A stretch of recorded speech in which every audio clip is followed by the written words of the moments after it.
Gia.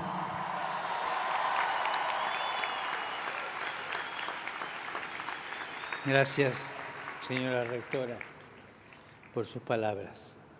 Obrigado. Ha dicho que todos nos sentimos peregrinos. Es una hermosa palabra cuyo significado merece ser reflexionado. Literalmente significa dejar de lado la rutina cotidiana y ponernos en camino con un propósito, moviéndonos a través de los campos o más allá de los confines, es decir, fuera de la propia zona de confort, hacia un horizonte de sentido. En el término peregrino vemos reflejada la conducta humana, porque cada uno está llamado a confrontarse con grandes preguntas que no tienen respuesta, una respuesta simplista o inmediata, sino que invitan a emprender un viaje, a superarse a sí mismos, a ir más allá. Es un proceso que un universitario comprende bien, porque así nace la ciencia. Y así crece también la búsqueda espiritual. Peregrino es caminar hacia una meta o buscando una meta. Siempre está el peligro de caminar en un laberinto donde no hay meta, tampoco hay salida. Desconfiemos de las fórmulas prefabricadas, son laberínticas. Desconfiemos de las respuestas que parecen estar al alcance de la mano, de esas respuestas sacadas de la manga, como cartas de juego trucadas. Desconfiemos de esas propuestas que parece que lo dan todo sin pedir nada. Desconfiemos. La desconfianza es un arma para poder caminar adelante y no seguir dando vueltas. Una de las parábolas de Jesús dice que el que encuentra la perla de gran valor es aquel que la busca con inteligencia y con espíritu de iniciativa y logra todo, arriesga todo lo que tiene para obtenerla. Buscar y arriesgar, estos son los dos verbos del peregrino, buscar y arriesgar. Pessoa dijo de un modo atribulado pero acertado que estar insatisfecho es ser hombre. No debemos tener miedo de sentirnos inquietos, de pensar que lo que hemos hecho no basta. Estar insatisfechos en este sentido y en su justa medida es un buen antídoto contra la presunción de autosuficiencia y contra el narcisismo. El carácter incompleto define nuestra condición de buscadores y peregrinos. Como dice Jesús, estamos en el mundo, pero no somos del mundo. Estamos caminando hacia. Estamos llamados a algo más, a un despegue sin el cual no hay vuelo. No nos alarmemos entonces si nos encontramos interiormente sedientos, inquietos, incompletos, deseosos de sentido y de futuro, con saudade do futuro.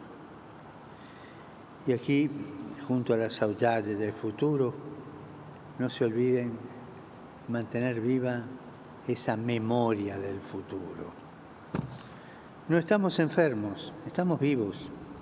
Preocupémonos más bien cuando estamos dispuestos a sustituir el camino a recorrer por el detenernos en cualquier oasis, aunque esa comunidad sea un espejismo.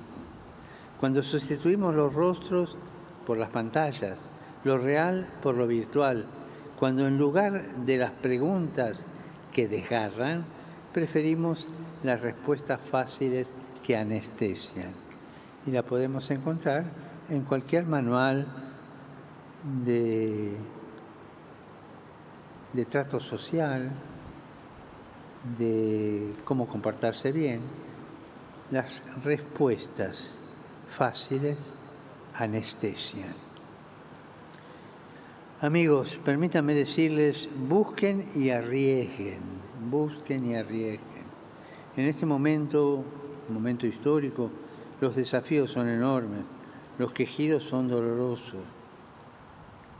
Estamos viendo una tercera guerra mundial a pedacitos, pero abrazamos el riesgo de pensar que no estamos en una agonía, sino en un parto. No en el final, sino al comienzo de un gran espectáculo. Y hace falta coraje para pensar esto. Sean, por lo tanto, protagonistas de una nueva coreografía que coloque en el centro a la persona humana. Sean coreógrafos de la danza de la vida. Las palabras de la señora rectora han sido inspiradoras para mí, en particular cuando ha dicho que la universidad no existe para preservarse como institución, sino para responder con valentía a los desafíos del presente y del futuro.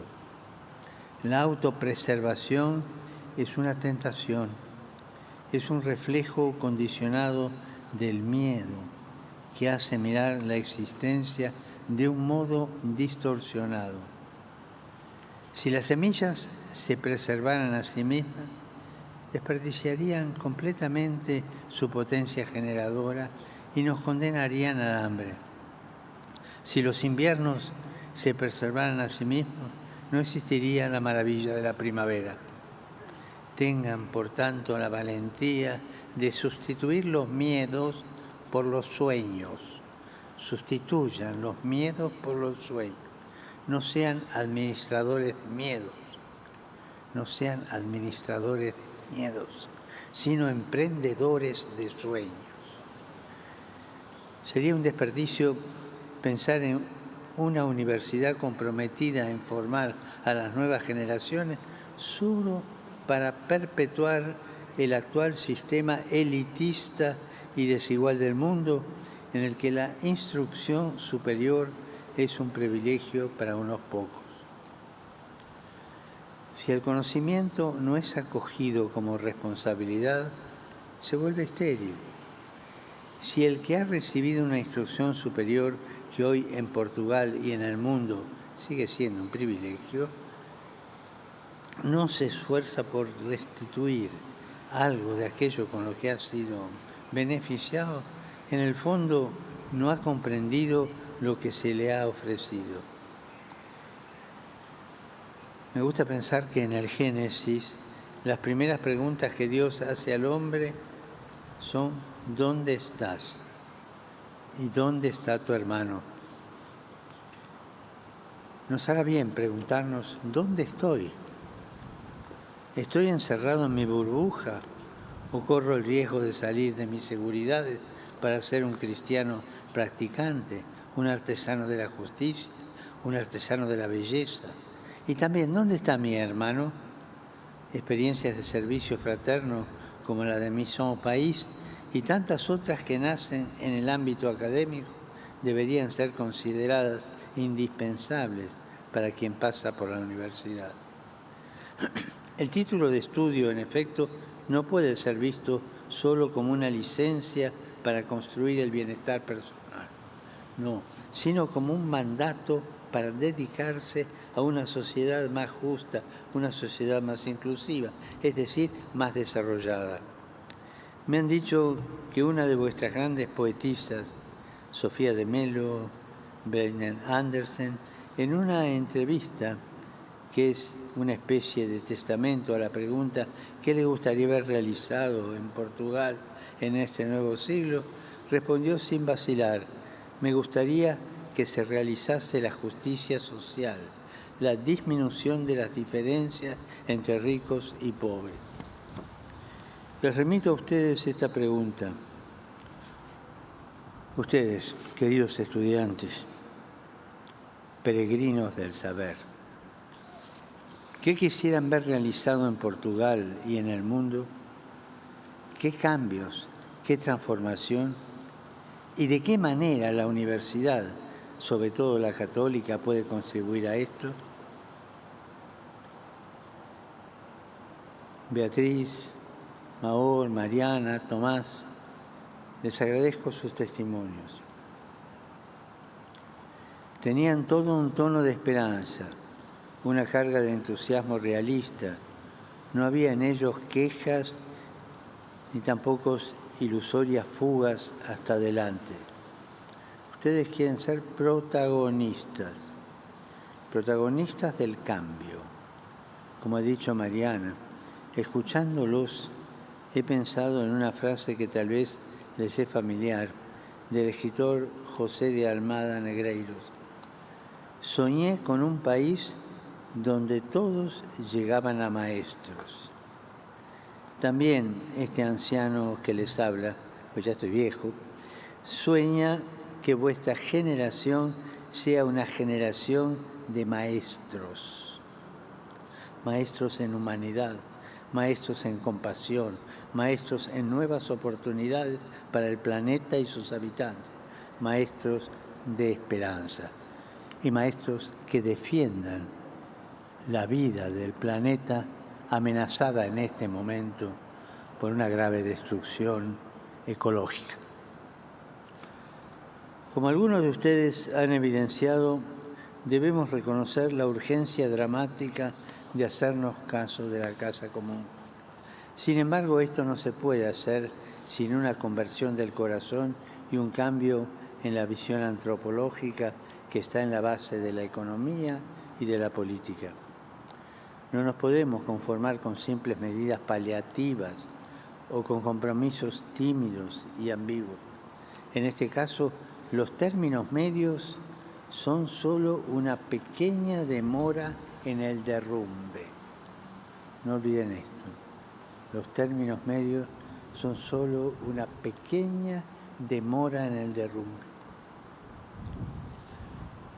Se trata más bien de hacerse cargo de lo que lamentablemente sigue siendo postergado, es decir, la necesidad de redefinir lo que llamamos progreso y evolución, porque en nombre del progreso se ha abierto el camino a una gran regresión. Estudien bien esto que les digo. En nombre del progreso se ha abierto un camino hacia una gran regresión. Ustedes son la generación que puede vencer este desafío y tienen todos los instrumentos científicos y tecnológicos más avanzados, pero por favor no caigan en la trampa de visiones parciales. No olviden que necesitamos de una ecología integral. Necesitamos escuchar el sufrimiento del planeta junto al de los pobres. Necesitamos poner el drama de la desertificación en paralelo al de los refugiados. El tema de las migraciones junto al del descenso de la natalidad. Necesitamos ocuparnos de la dimensión material, de la vida dentro de una dimensión espiritual. No crear polarizaciones, sino visiones de conjunto. Gracias, Tomás, por haber dicho que no es posible una auténtica ecología integral sin Dios, que no puede haber futuro en un mundo sin Dios.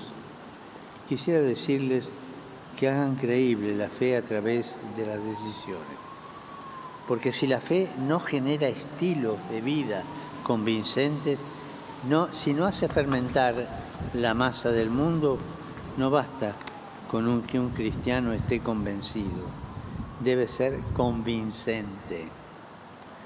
Nuestras acciones están llamadas a reflejar la belleza, a la vez alegre y radical, del Evangelio. Además, el cristianismo no puede plantearse como una fortaleza rodeada de muros que alza sus bastiones frente al mundo. Por eso me pareció muy incisivo el testimonio de Beatriz cuando dijo que precisamente partiendo del ámbito de la cultura se siente llamada a vivir las bienaventuranzas. En cada época, una de las tareas más importantes de los cristianos es recuperar el sentido de la encarnación. Sin la encarnación, el cristianismo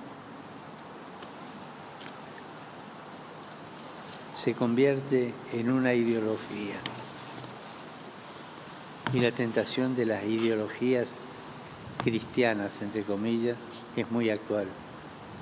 Es la encarnación la que nos permite asombrarnos por la belleza que Cristo revela a través de cada hermano y hermana, de cada hombre y mujer. Y a este propósito, es interesante que la nueva cátedra dedicada a la economía de Francisco, ustedes hayan unido la figura de Clara. En efecto, la contribución femenina es indispensable. En el inconsciente colectivo, ¿cuántas veces está pensar que las mujeres son de segunda? Son suplentes, no juegan de titulares. Y eso existe en el inconsciente colectivo. La contribución femenina es indispensable. Por lo demás, en la Biblia se ve cómo la economía de la familia está en buena parte en manos de la mujer. Ella, con su sabiduría, es la verdadera regenta de la casa, que no tiene como objetivo exclusivamente el beneficio, sino el cuidado, la convivencia, el bienestar físico y espiritual de todos. Y además, el poder compartir con los pobres y los forasteros. Y es apasionante comprender los estudios económicos desde esta perspectiva, con la intención de restituir a la economía la dignidad que le corresponde para que no esté en manos del mercado salvaje y de la especulación. La iniciativa del Pacto Educativo Global y los 7 principios que establecen su arquitectura incluyen muchos de estos temas, desde el cuidado de la casa común hasta la plena participación de las mujeres para llegar a la necesidad de encontrar nuevos modos de entender la economía, la política, el desarrollo y el progreso. Los invito a estudiar el Pacto Educativo Global, a apasionarse por él. Uno de los puntos que trata es el de la educación en la acogida y la inclusión. Y no podemos fingir no haber oído las palabras de Jesús en el capítulo 25 de Mateo. Estaba de paso y me alojaron. He seguido con emoción el testimonio de Maor, cuando he evocado lo que significa vivir con el sentimiento constante de la falta de un hogar, de una familia, de unos amigos. De haber quedado sin casa, sin universidad, sin dinero, cansada y exhausta y abatida por el dolor y las pérdidas. Nos ha dicho que recuperó la esperanza, porque algunos creyeron en el impacto transformador de la cultura del encuentro. Cada vez que alguien practica un gesto de hospitalidad, provoca una transformación. Amigos, estoy muy contento de verlos como una comunidad educativa viva, abierta a la realidad y consciente de que el Evangelio no es un mero adorno, sino que anima las partes y el conjunto. Sé que vuestro itinerario comprende distintos ámbitos: el estudio, la amistad, el servicio social, la responsabilidad civil y política, el cuidado de la casa común y las expresiones artísticas. Ser una universidad católica quiere decir sobre todo esto, que cada elemento está en relación con el todo y que el todo se encuentra en las partes. De este modo, mientras se adquieren las competencias científicas, se madura como persona en el conocimiento de sí mismo y en el discernimiento del propio camino. Camino sí, laberinto no. Entonces, adelante. Una tradición medieval cuenta que cuando los peregrinos del Camino de Santiago se cruzaban, uno saludaba al otro exclamando Ultreia y el otro respondía El Suseia. son expresiones de aliento para continuar la búsqueda y el riesgo de caminar, diciéndonos mutuamente, vamos, ánimo, sigue adelante. Y esto es lo que yo también deseo para todos ustedes con todo mi corazón. Gracias.